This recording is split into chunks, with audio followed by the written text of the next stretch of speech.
Welcome back to the Oh Brother podcast. We are, Mike, we are live. We are live, my friend. When we talked about Last of Us, I think there had only been 5 episodes. 5 had aired by the time we were recording. Okay. I was confused there. I was thinking of Mando. Yeah, and then... We talked about the first 4 because we had watched the 5th that night. So 6, 7, 8... So there were 9 total episodes. Right. That have aired. And it's done. That's and this isn't spoiler free, by the way. So no. If you want to know, if you haven't watched it, don't listen to us. So there were 4 additional episodes since the last time we talked about this, and it was all over the place. And you and I, we've talked a little bit off mic about some of the episodes. But so episode 6, titled Kin, he meets up with his brother finally, his brother Tommy. Yeah. Right. And Tommy's at this camp that we find out that he's married or he's in a relationship, and he's going to have a baby with this. Nothing at all like The Walking Dead. Nothing. No, completely. With the king and his crops. Very original plot. Yeah, exactly. And also this is when Ellie learns of Sarah.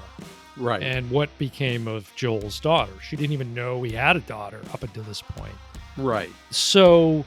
And then we see later in the episode, like, Joel's start getting these, like, chest pains and things, whatever's going on with him health-wise, right? There's some things happening there. Like panic attacks. Yeah. Now, that episode, fine. I didn't have any real beef with that. Like you said, maybe a little bit reminiscent of because we were 50-50 after 4.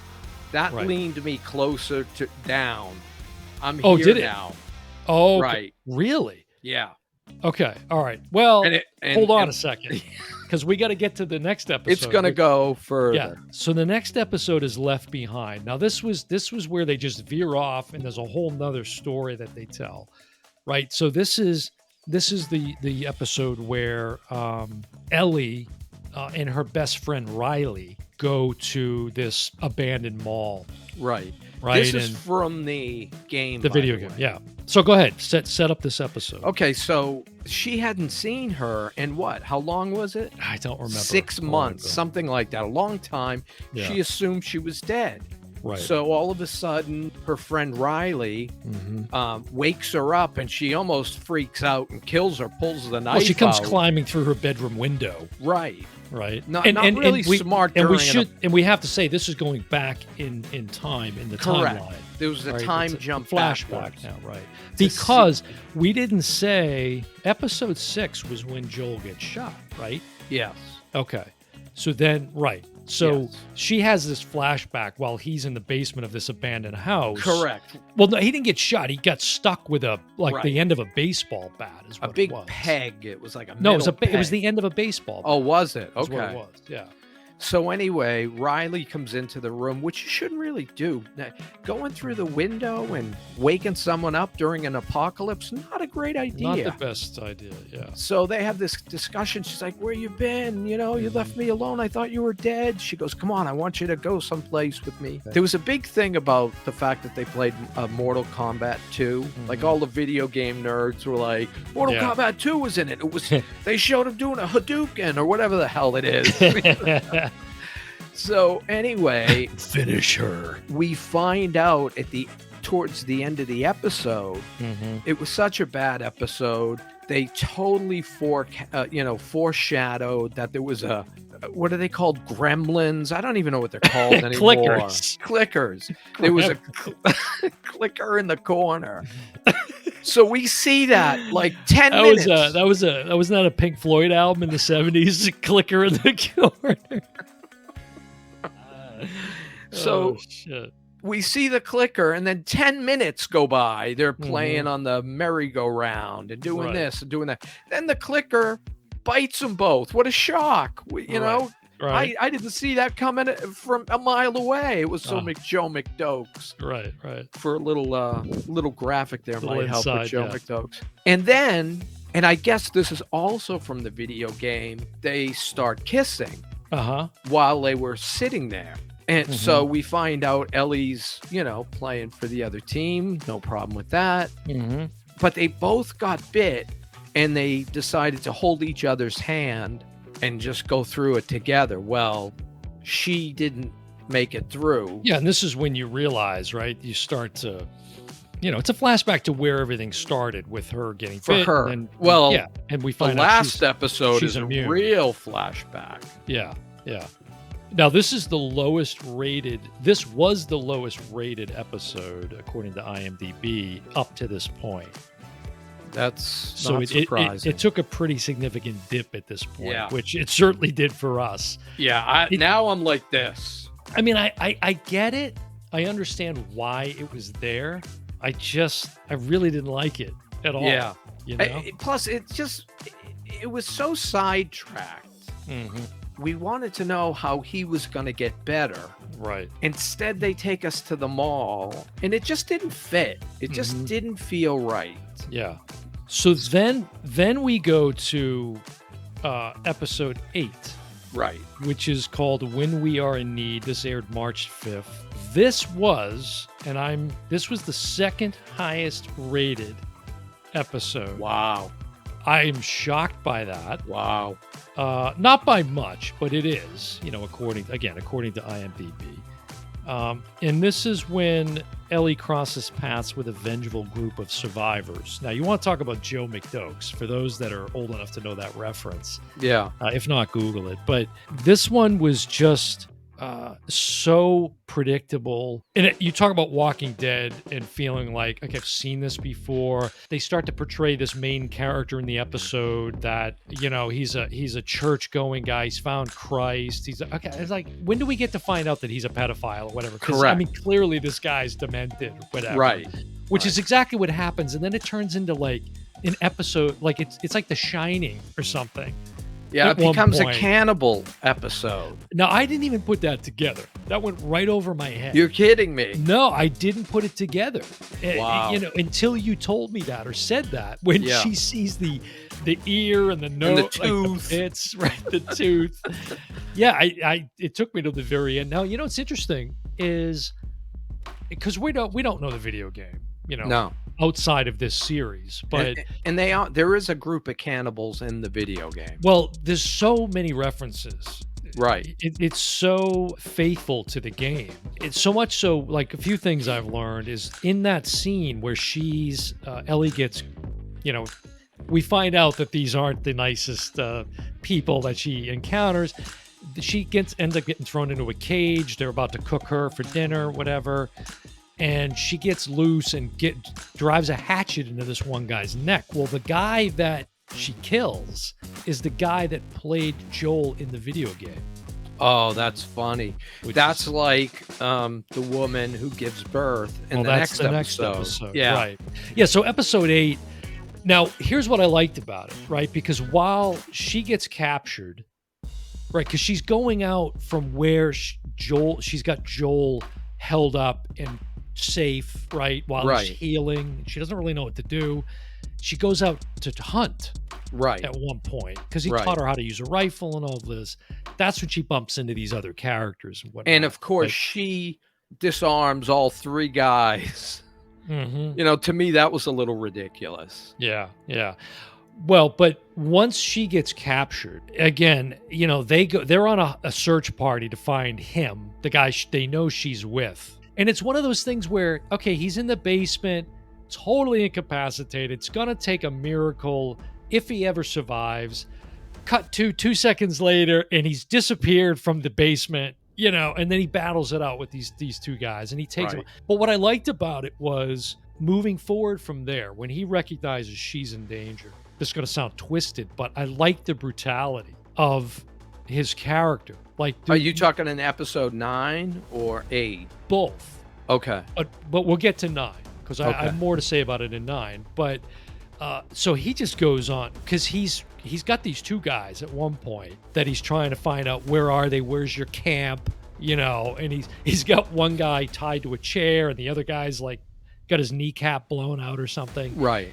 He's already made a decision. He's not letting anybody live. He's going to get the information he needs, and you're going to die, period, end of sentence, which is what happens. But that one ends where the place where they were staying, the survivors that she encounters that captured her, like the place goes on fire, and she pulls a what do you call it? A Scout Taylor Compton on the guy, like Michael Myers. She goes ballistic on him and kills him with a hatchet. He was going to make her his bride. Yes.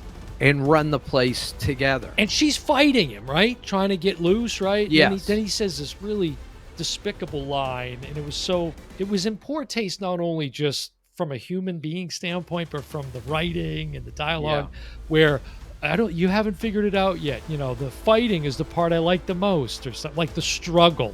Like the guy gets off on the fact that she's being submissive and all of this, right.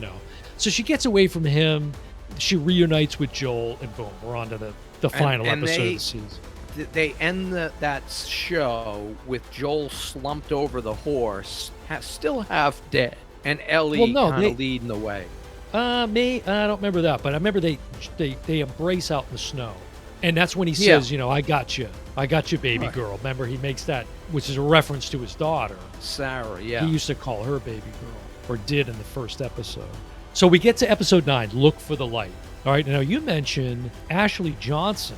It opens with what we find out is Ellie's mother. Right, so this is another going back in time. She's pregnant with Ellie, right? Right. Now Ashley Johnson played Ellie in the video game. In the game, yeah. So this is it's a horrifying, intense sequence where she runs into this abandoned house or whatever. And she ends up giving birth to her under the threat of clickers. Right. She gets bit. Right. Yeah. And, she's cutting the umbilical cord. Like, it's very graphic. It's very graphic. Yeah. Marlene, who's one of the leaders of the Fireflies, shows up. You find out they've been best friends since they were kids or whatever. She's the woman from the very first episode that had Ellie clamped to the radiator. To the radiator. Correct. And wouldn't tell her why or whatever until eventually they realize she's not turning. Something's odd with this girl. Yeah. So Joel and Ellie make it to the hospital. Mm-hmm. But they're not. Which was the whole reason for their trek across the country. So they're in Utah now. Mm-hmm. They didn't get a very nice greeting. He got whacked over the head, knocked out. Mm-hmm. And we just saw Ellie get kind of smothered and dragged off. Mm-hmm. He wakes up and he's like, where's Ellie? What's going on? Let me go. He doesn't know who they are. And then Marlene comes back into the picture and says, look, we figured a way. We think we can fix the virus, but we got to cut open her brain and use her brains. Right. So basically we got to kill her for the good of the human race. To save everyone else. Right. You good with that? So, and clearly he's not. Now, before that, we were talking about how this has remained pretty faithful to the game. The little we know about it, but there's a scene in there, and again, fans of the video game would know, where Ellie and Joel are in this abandoned building, trying to get up to the top to oversee where they're at and kind of survey the area. And they stumble upon this, like, I don't know, what do you call them? A gaggle of giraffes. I don't know what you call it, but it's right out of the video game. Like, I literally looked up the scene from the game on YouTube, and it's like almost exact. It's incredible. It's very well done. Yeah, he grabs branches, gives them to her. The effects. And she feeds them, The effects are incredible. Yeah. Incredible. I think it was a real giraffe they were feeding. I don't think that was digital or anything. I don't know about when there was a bunch of giraffes. I'm sure it was digital. It could have been, but I think it was digital. But you're right. That could have been practical. Because they have those long tongues, Could have been, yeah. Now, before they get captured, as you talked about, by the Fireflies, Marlene and the group, there's a scene between Joel and Ellie where we discover that this story about him, remember this whole thing about him? He told her a fake story about what happened at the hospital. He didn't tell her. Oh, no, that's after. That's how you're getting towards the end. Oh, yeah, okay, I'm sorry. I'm talking about when he reveals his suicide attempt. Oh, right. Because he told her, or I forget what episode, but he said, somebody shot me. And they missed. Right. And she said, what did you do? I shot back. And I missed. And so in this episode, he says, I'm the one that shot and missed. Right. So. And the reason that came out is because Ellie is starting a bond in a different way. It's almost like a father-daughter thing now. Oh, yeah. I found that interesting. Then they get to the hospital, then take it from there. Right, exactly. So now when Joel learns of the plan, Correct. as you laid out from Marlene, he's not having any of that. He tries to fight back. They subdue him. And then she says, take him out to whatever, release him out in the highway or something. If he gives you any problems, shoot him. Right. And she also says, let him have this. And she gives him Ellie's knife, which we find out from earlier in the episode. Her mother gave it to Marlene. That's what she cut the umbilical cord. The umbilical cord, right. Yeah. This I want to comment on. So Joel is being escorted out of the hospital by these two goons, right? They're armed with machine guns. And it's coming. You know it's coming, but it's not a Joe McDoke. It's a good build of tension. And I have to tell you, I got to look it up because the score for this episode was phenomenal. It was that cello music, it was so intense. But he stops a few times on the stairwell and the guy's like, what are you doing? Keep moving. Keep moving. And they kept foreshadowing the fire alarm. Did you notice that? Oh, I didn't really pick up on that. Every time he went down the stairs, he looked right at the fire alarm, and they did a close-up of it. Okay. So in my head, he's pulling the fire alarm to cause a lot of confusion. But they never paid it off. It was a weird... Now I look back, I'm like, why did they do that? Maybe it was a red herring type of situation. Yeah, maybe. But, maybe. A MacGuffin. But he turns around real quick and gets the better of these two guys. Very brutal, very quick. It's over in seconds. Where is she? And shots fired. Yeah, I love that. So so he grabs the gun from the one guy, beats him to the ground, shoots him real quick, shoots the other guy. The guy's still alive. He says, where is she? He says, what does he say? Fuck you or whatever. He says, I'm not telling you and then shit. And then he says, I don't get time for this. And he just blows him away. Yeah. And now from that moment on, and gamers will understand this, right? And I'm not a hardcore gamer, but I've been gaming for a long time. Yeah. And, my thing is Call of Duty, right? But I have to tell you, I don't think it's just me, but the way they shot that sequence of events, that whole sequence of Joel backtracking into the hospital to go find Ellie, it's right out of a video game. It's the things that he does from an acting standpoint, the way that they choreographed it, it's exactly how it plays out in a video game where, if you remember, there's a scene, he gets into this other location and he shoots this guy, and you don't see the guy, you just see the guy's like torso down to his feet. He grabs a knife, like he already shot the guy, grabs a knife, goes over and knifes him, puts down his empty weapon, picks up that guy's weapon because it has ammo, and he carries on. Like, it's very, just like a video game, the movement and the choices you make in a game. I'm like, it was crazy how they captured that. I thought it was really, really cool. I was half and half on that. I loved the brutality, the way he, but I just thought, like, he sees a guy through the glass in another room. And he just shoots. Shoots. That was great. Shoots. Goes in, it finds her in the pediatric section, right? Finds her. Just about the doctor. Walks in. Just about to slice her open. The doctor, two nurses. Yeah. And he says, unhook her. And they go, how'd you get in here? Unhook her. And he goes, and the guy grabs like a scalpel. To come out. I won't let you take her. And he just shoots him in the head. Boom. Now, no hesitation. He must have offed the nurses before he walked out of there. Yes? I don't think so, because, he made them turn around. I would have offed them. I think he did. But if you think about it, they're about to get eaten by all the rest of the ones he shot. Yeah, the clickers. So. Yeah. Well, let's get to the main point of this episode, right? Which is all the talk online, and certainly we can relate it back to the video game itself. But this moral, ethical question of, is it justified? Do you agree with Joel's decision here? Which we let's circle back because you started to talk about Marlene. There's a scene in the garage, right? The parking garage. He's carrying Ellie out to escape. Marlene confronts him with a gun. What are you doing? What's the point? You're going to die eventually. She's still going to live in a world of chaos that you could have saved if you had just gone through with this, right? Right. And he's like, well, that's not your decision to make. Right. Yet he's making his own decision for her too. Right. So, and he never tells her the truth. He doesn't tell her what was going to happen. Because I think he fears she would have said, if that's what it's going to take, cut my brains open. Well, perhaps. That's what Marlene claims, right? She says, that she would make the right decision. Right. And I think she's correct. She may be correct. Yeah. I mean, you could debate that forever, but so it cut to Joel and Ellie's in the back seat of a car and he's driving off to get away. She comes to in the back seat, where am I? Like, what's going on? And he tells her a version of what happened. Right. Not even close to what happened. He just flat out lies to her. Right.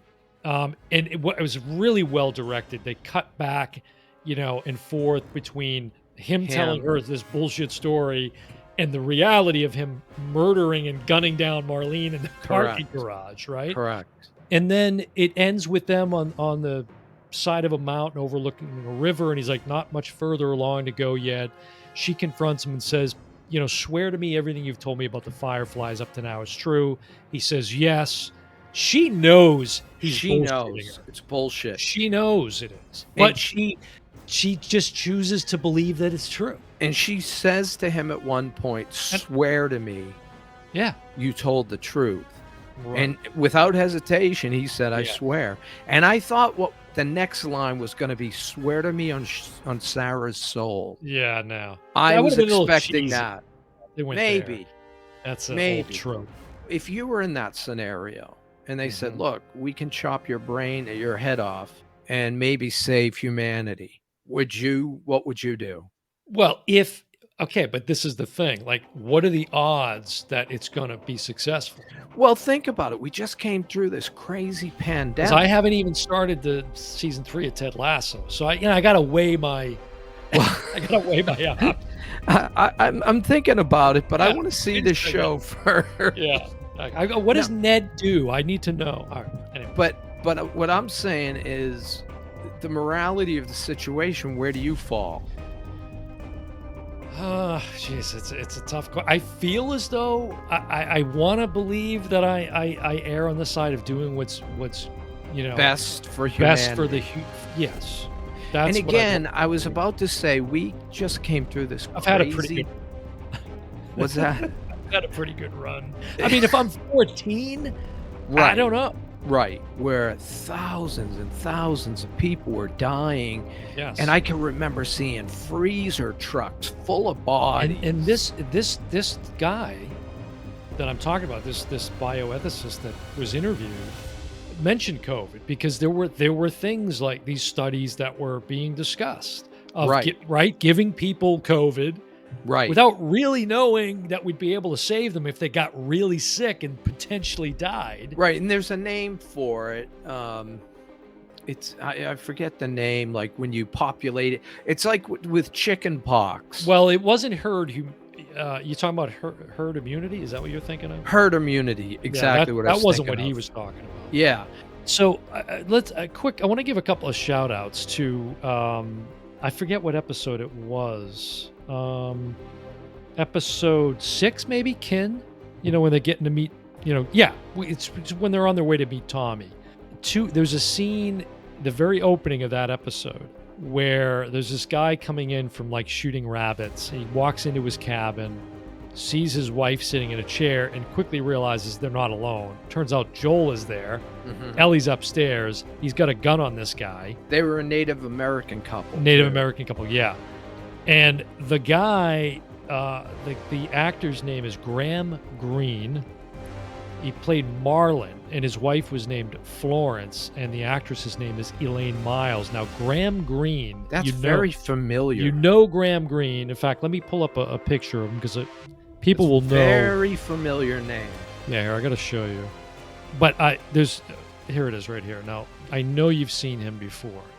Oh, of course. Of Yeah. course, right? Now, he was in Dances with Wolves. Yeah. Right? He was in Dances with Wolves.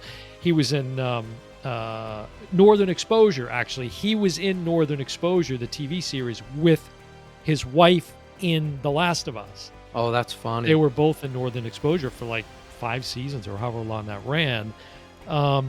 He was in The Green Mile. This guy's been working for decades. As soon as you said his name, I was like, oh, but he was just in. I just finished 10 episodes of the series 1883 I told you about, which is a prequel to Yellowstone, as is 1883, which is the series that Harrison Ford is in. Graham Greene is in an episode of that. He's just, as always, he's just wonderful. He's fantastic. But so I just want to point that out because what? You watched that whole series? I did. It was only 10 episodes. Yeah, and I don't know if there's going to be a season 2 to it, but it was pretty good. It was circling back to Last of Us. Will there be season 2? There is a season 2. They're definitely going to do it. Yes, and I'm going to talk about this. So, what are they going to do about Ellie? I got new notes. Ellie coming. I got notes. No, Ellie. What do you mean new Ellie? There's no. They're either going to have to time jump, because she grew up. If you watch the first episode and see her in the last episode, she aged. You can tell she aged. Not that. Oh, you can tell. Not that much. She's Are you thinking of Game of Thrones? I don't know. All right, it's going to do it for another episode of the Oh Brother Podcast. Been your host, Dan Smith. Alongside me, as always, my brother from the same mother, Mike Smith. We will see you next time. And for God's sake, subscribe, please. I'm begging you. I'm begging. And lock your guns away, will you? Bye, everyone.